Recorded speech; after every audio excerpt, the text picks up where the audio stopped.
Give the floor to the second son, yung grupo ng second son, please.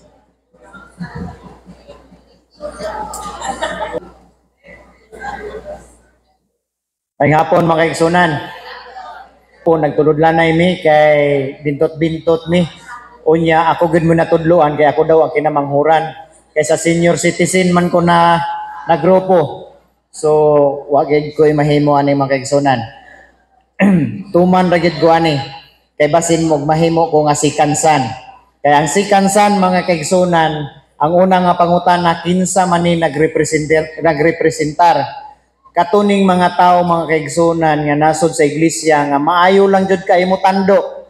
Ingnon mga kaigsunan dunay programa ugma nga Life Hope. Pagaingon nga moadto mi. Pero pag abot diri mga kaigsunan sa Life Hope nga programa wa iniabot. Maayo lang jud kay mo tando.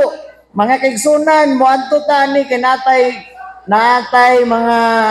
natay evangelist dito sa kuan atong tambungan ang atong wali. Mga tuta pero pag adto mga kaigsunan, wa gyapon ning kuan. May lang gid kay mo tando. So ang nagrepresentar ni mga kaigsunan sa mga kaigsunan nato, ako igo ko ani mga kaigsunan kay usay may kay kumutando. Nga moadto pero daghan kay alibay pag abot sa panahon. Ikaduhang pangutana mga kaigsunan, unsa may characteristics ani? Muni mga tao nga paasa. Puros lagi ni siya paasa mga kaigsunan. No di gyud ka mo balibad.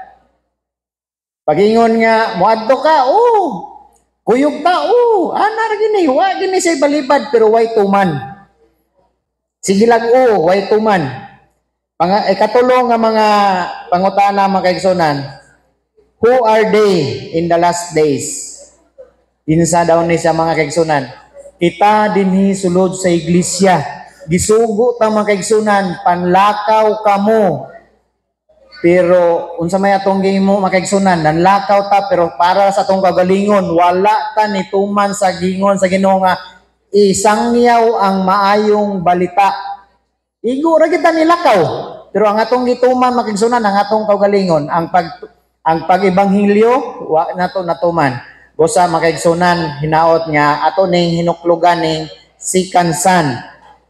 Ang ikaupat mga kaigsunan, pangutana, why do you think we did not obey his father? Mao ni siya mga kaigsunan, amo ning hisgutan ganina. Ako gining giotro pangutana kay Mamupya. Ma'am, unsa gali ning answer nato aning ikaupat mga kaigsunan? Personal reason nato. Daghan gid kay tag-alibay.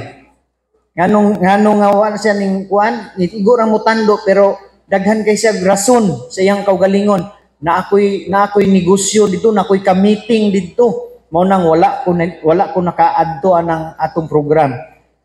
Dahil ang ikalima mga kaigsunan, unsa ang pangutana diri, unsa atong buhaton nga makasulod ta sa gingharian sa langit? Ang tubag ni Mamupya usa ra jud, ang pagtuo nga walay buhat patay. Busa mga kaigsunan, kung aduna tay pagtuo nga naa tay Ginoo nga manluluwas atong ubanan sa ug maayong hapon sa tanan.